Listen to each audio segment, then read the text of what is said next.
Hi, I'm Jean Edelman.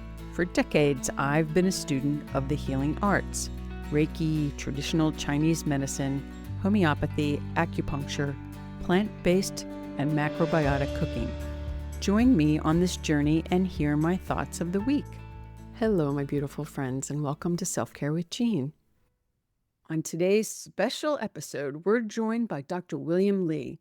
Dr. Li is a physician, a scientist, and a best-selling author. He's got two books: Eat to Beat Disease, The New Science of How Your Body Can Heal Itself, and Eat to Beat Your Diet, Burn Fat and Heal Your Metabolism and Live Longer. This is part 2 of a 4-part conversation with Dr. William Li.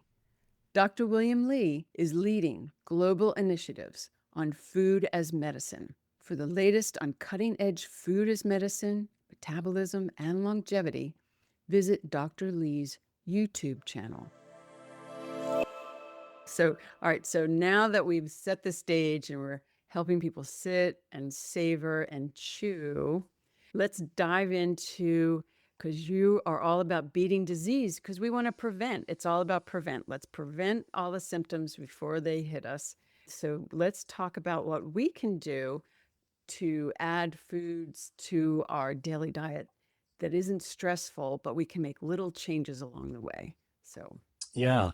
Well, listen, you've probably heard the saying food is medicine or food as medicine. yes. And you might have even heard that the Greek father of medicine, Hippocrates, once said, let food be thy medicine, my medicine be thy food. I want to actually, because again, I'm a kind of a little history geek, I want to clarify something. Hippocrates never said that. However, it was attributed to him because in his time, all right, 2000 BC, okay, there were no drugs. So the only thing we had was diet and lifestyle. So back then, the philosophy, the practice of health involved how we eat. And so there's an origin story to this idea of food as medicine. Now, here's the thing about food as medicine, right? So when I went to medical school, I'm a physician. I practice internal medicine. I was trained at Massachusetts General Hospital in Boston. It's a really rigorous training program. I can tell you that I have received almost no nutrition background in medical school, less than a week. When we were training in a hospital, the hospital cafeteria at that time was so terribly unhealthy.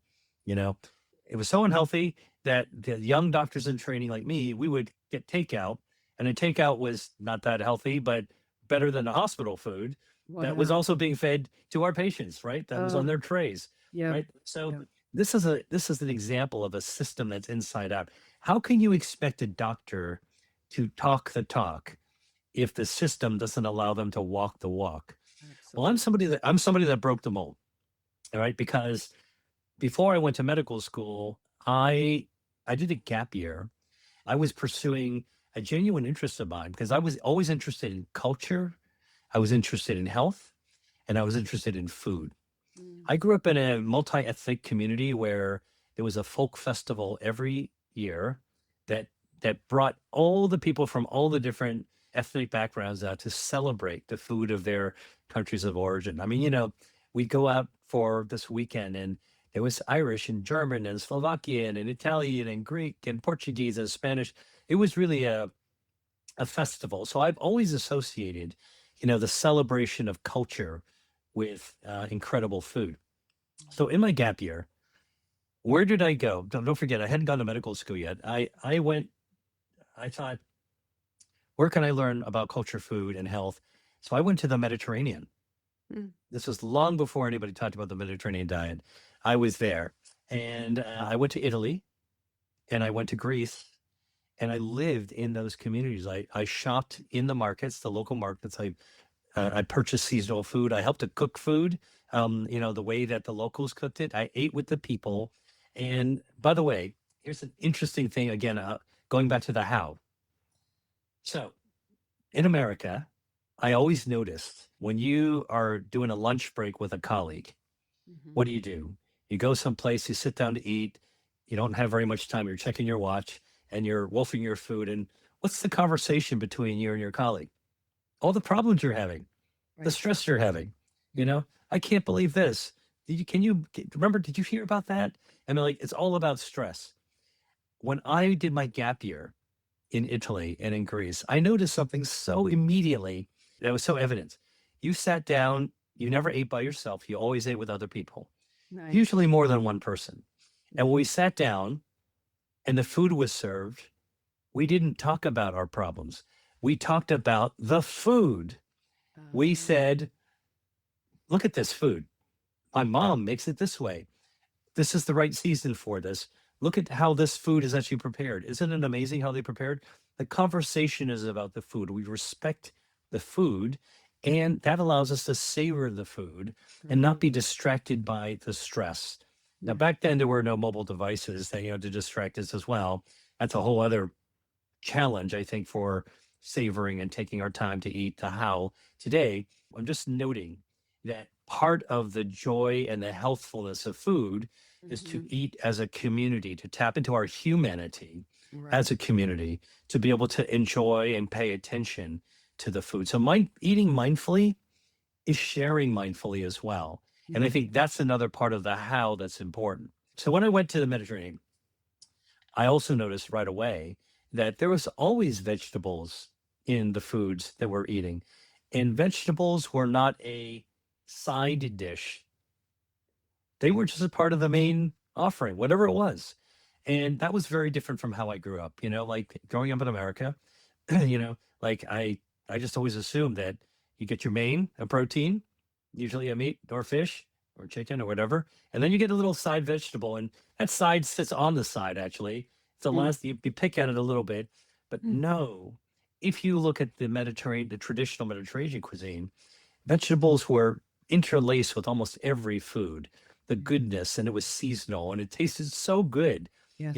I can still taste it today. Years and years, decades later, I remember some of the meals I had. And then I'll tell you, when I was there, because I learned how to cook Mediterranean cuisine while I was in the Mediterranean, one of my most profound experiences, and I don't share this a lot, so but, I'm Oh, actually telling you guys about this. thank you. I went to explore what it was like to live in the 16th century, like a time machine, by going to a corner of northeastern Greece to a monastic community called Mount Athos.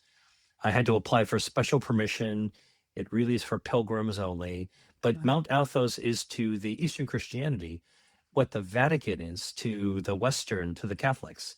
Huh. It is a monastic community, and it has not been modernized since the 16th century. Wow. So when you're there, you are living in the Middle Ages, which is cool. Yeah. Okay. Yeah. Very cool. That's what I wanted to experience because I wanted to find out what it was like to live in the past, but in Hmm. present day. Right. So I went and do mountain climbing and hiking and living in these monasteries, and I was watching how the monks grew their own beans and plants and herbs. I was watching them harvest their own honey, making their own wine.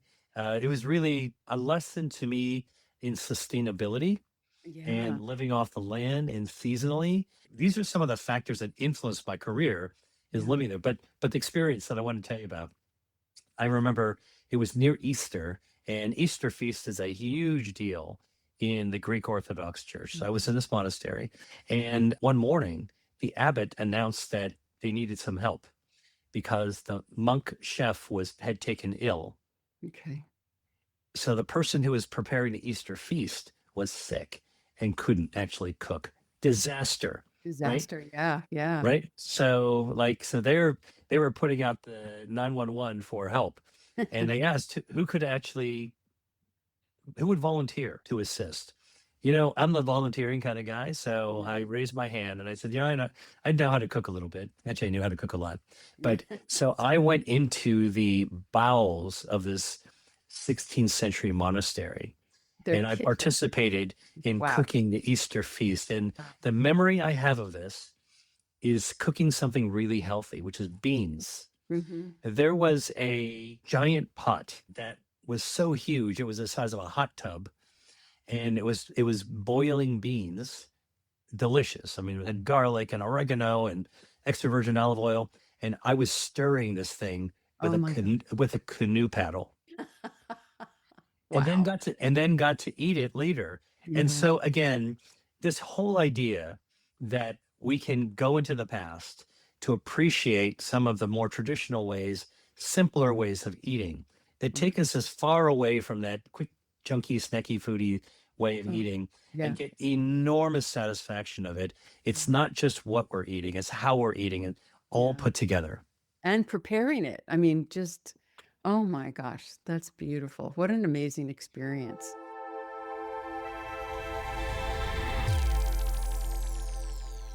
Next week on Self Care with Jean, we will continue the conversation with Dr. William Lee in part 3 of a 4-part series. Dr. Lee connects the dots between your blood vessels, dinosaur fossils, and foods that activate your body's own health defenses. Join us next week on Self Care with Jean. Remember, my friends, this is Earth School. We're here to learn to love ourselves, love each other. What better way to love ourselves than to cook whole food, to care, to have mindful eating, to take our time to savor, to understand that digestion begins in our mouth and our gut, and take our time, savor our food, love ourselves, love each other, and then remember that life comes from us and life is for us. We had a wonderful conversation with Dr. William Lee. I encourage you to join me next week because we're going to continue the conversation with part 3. Have a great week, everybody, and dive in. Food is medicine.